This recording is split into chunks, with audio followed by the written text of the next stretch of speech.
The last transmission from the colony ship Perseverance arrived at 3:17 hours Earth Standard Time on a Tuesday. No one was awake to hear it. By the time the duty officer at the United Earth Communications Array on Luna pulled herself from her chair, coffee still steaming in her hand, the signal had already been flagged, encrypted, rerouted, and stamped critical, a designation that had not been used in 11 years, not since the Vega incident that nobody in the government liked to talk about. She set the coffee down. She did not pick it up again. The message was 47 seconds long. It contained no words. It was simply a sound. The sound of 312 children screaming, followed by absolute silence, followed by a voice that did not belong to any human being. We have taken your young. Consider this a demonstration of your place in the order of things. Do not respond. Do not pursue. Any further colonization of the Kepler corridor will be met with the same. You are guests in our galaxy. Guests do not expand. Guests do not breed beyond their station. Be grateful we left you the adults. Then the signal died. In the 30 seconds that followed, nothing moved in the comm center except the soft blinking of console lights and the slow curl of steam rising from an abandoned coffee cup. Then the duty officer picked up the emergency line and called the Secretary General of the United Earth Council. The Secretary General listened to the full 47 seconds without saying a word. When it was over, she asked only one question. Who are they? The Veth Dominion, ma'am, we think. A pause that lasted exactly 4 seconds. Get me Admiral Chen and wake up Dr. Vasquez. Tell her to bring her team. Which team, ma'am? She has 3. The quiet one, the Secretary General said. The one that doesn't have a name. The Veth Dominion spanned 43 star systems. They had been spacefaring for 6,000 years. Their warships moved in formations that resembled living creatures. Massive, organic-looking, and deeply unsettling to any species that had ever seen them emerge from a gravity well. Their soldiers wore armor grown from a biosynthetic compound that could stop a rail spike at point-blank range. Their command structure was ancient and rigid, built on a philosophy of dominance through overwhelming, unquestionable force. They had conquered 11 species. They had destroyed 4. They had watched humanity crawl out of its solar system 40 years ago with the kind of amused contempt a lion gives a house cat that has wandered too far from the porch. Humanity was primitive, emotional, chaotic, soft. The Dominion had taken the children of Perseverance colony to make a point, a clean, simple political point. Humans would retreat from the Kepler corridor. Humans would learn their place. And in 6 months, perhaps a year, the children would be returned. A little traumatized, a little broken, but alive. It was a technique the Dominion had used before. It worked. It always worked. What the Veth Dominion did not know, could not have known, was what humanity had been building in the 11 years since the Vega incident.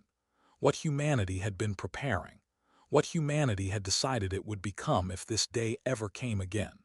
The galaxy was about to learn that there is no animal more dangerous than a species that has decided it is done being afraid. Admiral Yuki Chen was 61 years old and had the posture of someone who had never once in her life allowed herself to slouch. She stood at the head of the war table in the UES Acheron, the most classified vessel in the human fleet, a ship whose existence was officially denied in 17 separate international treaties, and she looked at the faces of the 12 people assembled around her. Generals, scientists, intelligence chiefs, the best strategic minds humanity had ever produced. Nobody was crying. That was not because nobody wanted to. It was because they had all, individually and at different times in their careers, made a decision about what they were willing to become in order to protect the species they served. 312 children, said General Marcus Webb, commander of the UE Ground Forces.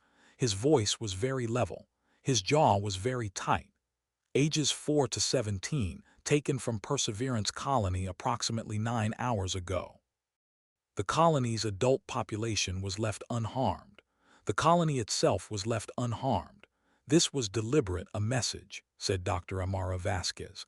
She was small, soft-spoken, and wore civilian clothes that somehow looked more authoritative than any uniform in the room. She had not been given a rank. She did not need one. They wanted us to know exactly what happened and exactly why. The Veth Dominion communicates through demonstration. This is their vocabulary. They expect us to understand it. We understand it, Admiral Chen said. The question is what we say back. They told us not to respond, someone said from the far end of the table. Chen looked at the speaker, Colonel Diane Park, UE Intelligence, with an expression that was not quite a smile. No, I told us not to respond the way they expect us to respond. They're waiting for a fleet. They've positioned 3 Dominion carrier groups along the Kepler corridor. If we send warships, they engage, they destroy us, they keep the children, and they've proven their point twice over, so we don't send warships, Vasquez said. No.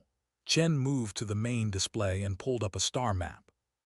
The Kepler corridor, the Dominion positions, and one small pulsing marker on the far side of the corridor that nobody outside this room knew existed.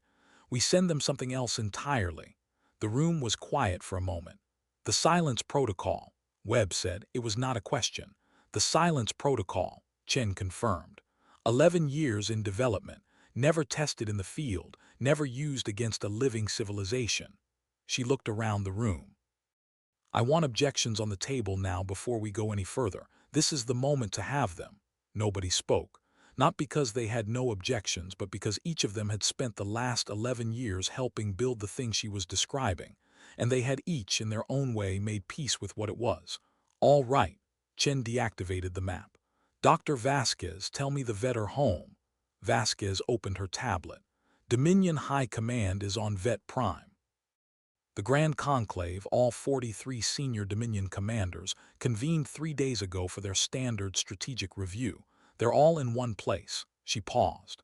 They planned this abduction during that meeting. They're still there. They're waiting to hear what we do. Good, Chen said. They're going to find out.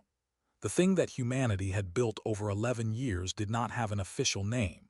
Internally, within the sealed air-gapped server networks of the project, it was referred to as Whisper. Outside that network, among the small circle of people who knew of its existence, it was called the Silence Protocol. Among the even smaller circle who understood what it actually did, what it was capable of, it had no name at all. Names implied a category. Whisper did not fit into any existing category. It was not a weapon exactly. It was not a computer program exactly. It was not a virus, not a bomb, not a fleet, not a diplomatic instrument. It was an idea weaponized. Humanity, in its 40 years of interstellar expansion, had learned one thing above all others about the galaxy it was moving into. Every spacefaring civilization ran on information. Sensor networks, communication relays, command and control systems, navigation arrays. The more advanced the civilization, the more deeply integrated these systems were into every aspect of military, political, and social function. The Veth Dominion, 6,000 years old, was the most deeply integrated civilization humanity had ever encountered. Their entire empire ran on a network called the Veth Continuum, a real-time faster-than-light data lattice connecting all 43 systems, every ship, every station, every ground installation. It was the nervous system of their civilization.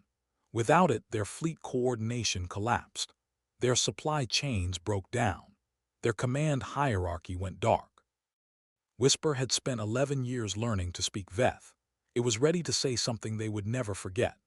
The Veth Dominion's Grand Conclave was meeting in the Hall of Unbroken Victory, a chamber that had stood for 4,000 years. Its walls lined with the banners of every species the Dominion had defeated, absorbed, or erased.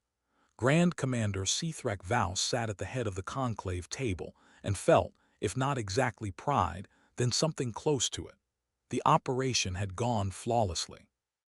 The human children were secured in Facility 7 on Dominion Station Kalos, comfortable, fed, entirely unharmed and completely beyond human reach. The human fleet, such as it was, had not moved.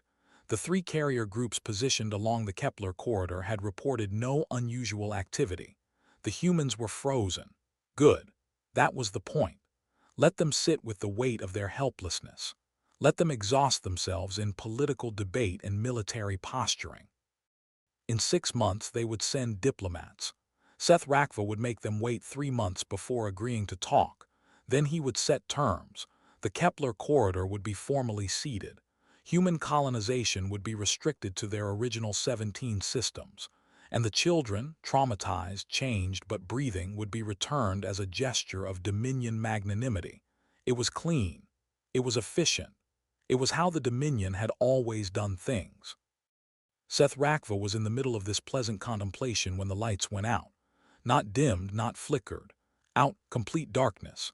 Absolute and total throughout the entire hall of unbroken victory. His personal comm implant should have provided light. It didn't. It was silent. The backup power system should have engaged within 0.3 seconds. They didn't. In the darkness, 43 of the most powerful military commanders in the galaxy sat perfectly still because every one of them had spent their careers learning that stillness was survival when you didn't know what you were facing. Then the screens came back on. Not the screens that were supposed to come back on. Not the tactical displays, the star maps, the status readouts. Those remained dark. What came on were the personal display units. The small screens embedded in each commander's position at the table. The ones used for private communications during formal sessions. Every single one of them showed the same thing, a human face. Female, middle-aged, silver-streaked hair pulled back with military precision, eyes that were very dark and very calm. Grand Commander Sithrakva, my name is Admiral Yuki Chen of the United Earth Space Forces. I'm going to speak, and you're going to listen because in approximately 45 seconds, you're going to realize that listening is the only option you have left. Please don't try to cut the feed, you can't. Please don't try to contact your fleet. You can't do that either. Sithrakva reached for his comm implant and found nothing. He looked at the commander to his left, who shook her head slightly. She had tried too. On the screens, Admiral Chen continued, I want to talk about your continuum. Specifically, I want to talk about the 17-hour maintenance window your engineering core runs every 42 days to recalibrate your FTL relay nodes. You use that window to push security updates to your encryption lattice. It's a very elegant system. We spent 9 years learning to read it. We spent 2 more years learning to write in it. She paused. We wrote something last night. The silence in the Hall of Unbroken Victory was a different kind of silence now. It was the silence of 43 brilliant military minds performing rapid calculations and arriving one by one at an answer they did not want to have arrived at. As of approximately 4 hours ago, every ship in the Veth Dominion fleet received a navigation update through standard continuum channels. The update came from a Dominion source node, specifically from Fleet Command Station Aranath, using your own authentication protocols. Your ships accepted it without question. Why would they question it? It came from inside the house. Another pause. The update contains a dormant package. It's sitting in your navigation cores right now, on every vessel larger than a scout craft, all 4,217 of them. It will remain dormant indefinitely unless we activate it. If we activate it, every ship in your fleet will receive a new set of navigational instructions simultaneously across all 43 systems faster than any command you could send could countermand it. Those instructions will take your fleet to a destination of our choosing. Grand Commander Seth Rakva, with 6,000 years of military doctrine and tactical intelligence, he did not panic. He assessed. If what she was saying was true, if this was real, then the entire Veth fleet was already compromised. Had been compromised for 4 hours, and nobody had noticed because the compromise had come through channels the fleet trusted completely. He thought about the maintenance window. He thought about the relay recalibration. He thought about the authentication protocols that had never in 6,000 years been breached. He looked at the human face on the screen and understood with a cold clarity that he had never experienced before in his life that she was not bluffing. We don't want your fleet, Admiral Chen said, as if she could read his thoughts. We don't want your territory. We don't want your resources or your technology or your submission. We want our children, all 312 of them unharmed, returned to Perseverance Colony within 72 hours. She leaned slightly forward. Return our children and this package disappears. Every copy, every trace. We will never speak of this conversation. The Kepler corridor remains open for human colonization, and we will establish a formal diplomatic channel so that future disagreements are handled differently. This is our complete list of demands. We have no others." A final pause. When she spoke again, her voice was very quiet. "Or don't return them and find out where we send your fleet." The screens went dark. In the Hall of Unbroken Victory, surrounded by the banners of 11 conquered species, 43 Dominion commanders sat in silence for a very long time.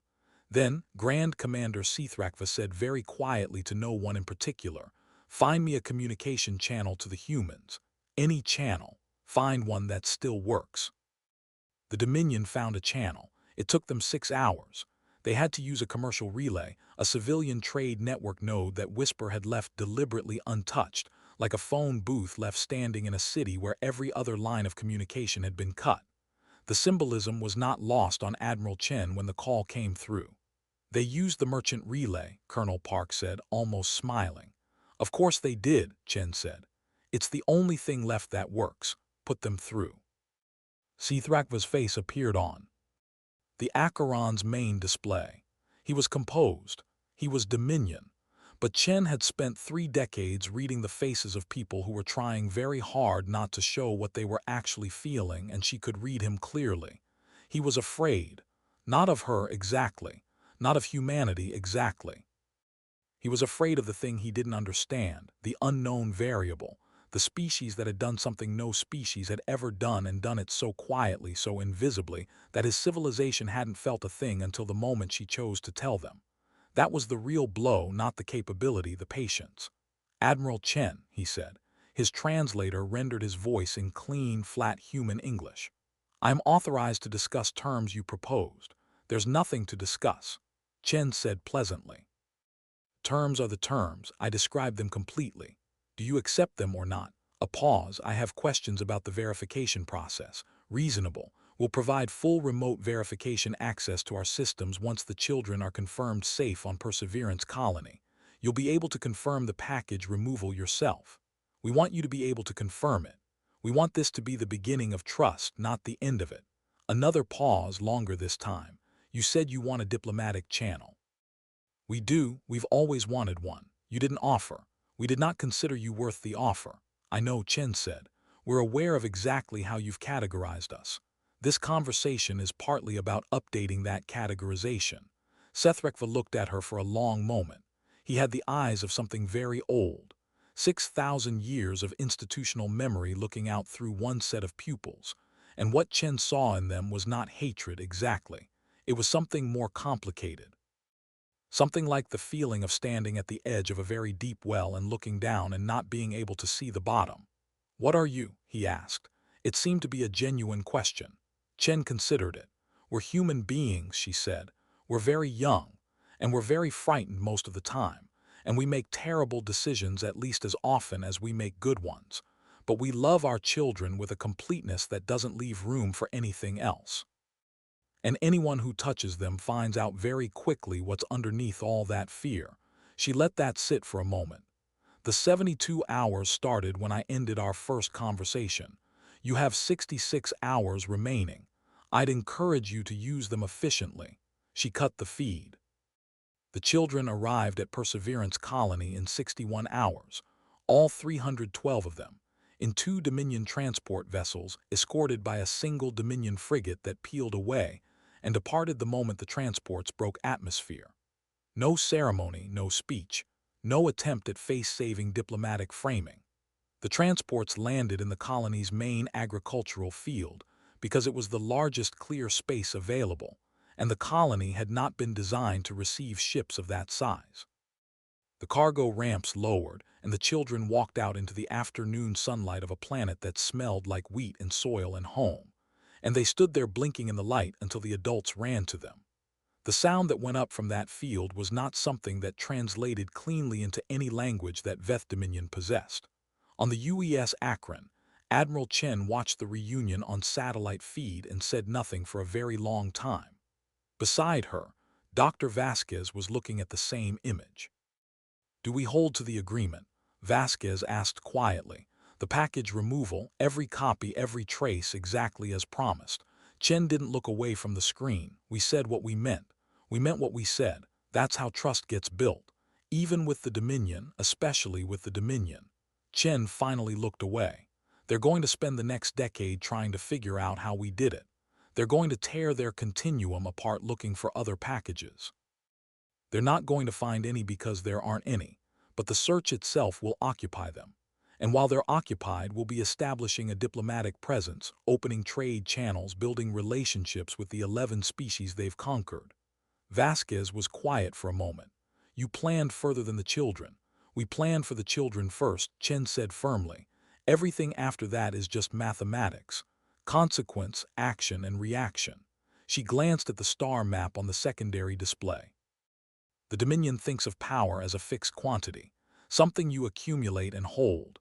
We think of it differently. How do we think of it? As infrastructure. You build it and then you build more on top of it and it grows. They've been holding what they have for 6,000 years. We've been building for 40. She turned back to the satellite feed where the reunion in the wheat field was still ongoing. Parents holding children who would carry this day with them for the rest of their lives. We're just getting started. The story spread the way all true things spread, first as rumor, then as whisper, then as fact that nobody quite wanted to say out loud because saying it out loud made it more real than some civilizations were prepared for it to be. Humanity had walked into the nervous system of the most powerful military empire in the explored galaxy and left a note. And the Empire had read the note and blinked and given back what it had taken because the alternative was a darkness it could not see the edges of. The Keth Consortium, a loose federation of 7 species along the galaxy's inner arm, heard the story from a Dominion trade envoy who had had too much of something that functioned like alcohol at a diplomatic function on Keth Station. The envoy had not intended to tell the story, but it came out of them the way things come out when the weight of knowing becomes heavier than the instinct to be quiet. The consortium's intelligence council spent 3 months verifying what they had heard. They sent probes into Dominion space. They interviewed Dominion merchant captains who had noticed their navigation systems behaving oddly for about 4 hours on a certain Tuesday before snapping back to normal.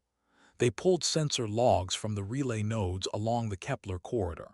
What they found confirmed everything. They sent a diplomatic mission to Earth. It was the consortium's first direct contact with humanity. The mission's lead envoy, a tall, many-limbed being called Shavery, who communicated partly in subsonic vibration and partly in careful, precise English learned specifically for this meeting, arrived at the United Earth Council chamber in Geneva and spent 40 minutes in formal greetings before getting to the reason she had come. "We want to understand you," Shavery said through her translation device. "What you did, how you did it, more importantly, why you stopped where you stopped. You had their fleet. You could have sent it anywhere. You could have used it to ensure your own dominance over the corridor, over multiple corridors. You chose not to. We want to understand why." The Secretary General of the United Earth Council, a different person now than the one who had taken that call 3 years earlier, though cut from the same cloth, thought about the question for a moment before answering. "Because we didn't want dominance," she said. "We wanted our children back." Those are not mutually exclusive outcomes. No, they're not. But the moment you use a thing like that for personal gain rather than protection, you've become something different. Something we don't want to be. Shavery was quiet for a moment. The subsonic vibration that came from her changed frequency in a way that the Council's xenolinguistic AI identified as something between contemplation and discomfort. "You built a weapon powerful enough to end the Dominion as a functioning empire," Shavery said slowly, "and you used it only to retrieve 312 children, and then you dismantled it." "We didn't dismantle it," the Secretary General said. She said it very gently. "We removed it from the Dominion systems. The capability still exists. It will always exist. That's the point." Another silence, longer than the first. "You want the galaxy to know you could," Shiva Reese said, "without ever having to do it again. We want the galaxy to know that we could and that we chose not to and that we would prefer to be friends with everyone in it if at all possible. But yes, we need them to know we could." The Secretary General folded her hands on the table. "The best weapons are the ones you never have to fire a second time." The Veth Dominion did not collapse. It did not fall apart or fracture or descend into civil war. It was too old and too strong and too deeply structured for that. But it changed. Slowly, in the way that very old things change, which is to say with great resistance and great reluctance and an almost physical pain. A formal diplomatic channel was established between the Dominion and Earth as agreed. Trade negotiations began within a year. Dominion forces withdrew from 2 of the 11 conquered species' home worlds, not because of any treaty obligation, but because the math had shifted. Holding 11 civilizations by force was enormously expensive. It had always been expensive. The Dominion had afforded it because no one had ever made the cost feel real. Humanity had made it feel real. The children of Perseverance Colony grew up. They went to schools and fell in love and had careers and children of their own. Most of them, when asked about what had happened to them in those 61 hours aboard a Dominion transport, said approximately the same thing. That they had been frightened and then confused and then, when the ramp lowered and they smelled the wheat field and heard voices they recognized, flooded with a feeling for which they not yet have words. One of them, a girl who had been 7 years old when she was taken and who grew up to be a xeno-diplomat of considerable distinction, was asked, late in her career, what she thought about what humanity had done. Trieve her. She thought about it for a long time before she answered. "We didn't send an army," she said finally. "My mother told me that when I was old enough to understand it. She said that when they took us, humanity looked at the problem the way they look at all problems, practically without ego, without the need to be seen doing something. They asked, what do we actually need? We need the children back safe, with the least possible loss of life and the greatest possible chance of a lasting peace. And then they built the thing that got exactly that result and no more." She was quiet for a moment. "The Dominion expected rage," she said. "They knew how to handle rage. They've been handling rage for 6,000 years. What they got instead was patience and precision, and a people who had decided quietly, a long time ago, that if this moment ever came, they were going to be ready for it." She shook her head slowly. "That's what terrified them, not the weapon, the patience behind the weapon, the willingness to wait 11 years for something you might never need to use. Is that what humanity is?" the interviewer asked. "Patient," the diplomat smiled. It was a complicated smile, shaped by 60 years of living in a galaxy that was still, after everything, learning what humanity was. "Humanity is a species that will wait as long as it has to," she said, "and love as hard as it can and build as quietly as it must. And when something we love is threatened, when something irreplaceable is taken from us." She paused. "We don't get angry, we get to work, and we don't stop until the work is done." Somewhere in the galaxy, on 43 worlds, in the nervous system of an ancient and powerful civilization, there was no longer any trace of what had once been there, but the memory remained. The memory always remained. And in the wheat fields of Perseverance Colony, in the long golden light of a late afternoon, 312 people who had once been children and were now grown walked through the grain with their own children beside them. And the planet smelled like soil and sunlight and something that had no name in any alien language, but that every human being in the galaxy knew by feel. It smelled like home. And somewhere out in the dark between the stars, the galaxy had learned something it would not soon forget. Do not take what humans love, because humanity does not send armies. Humanity sends something worse.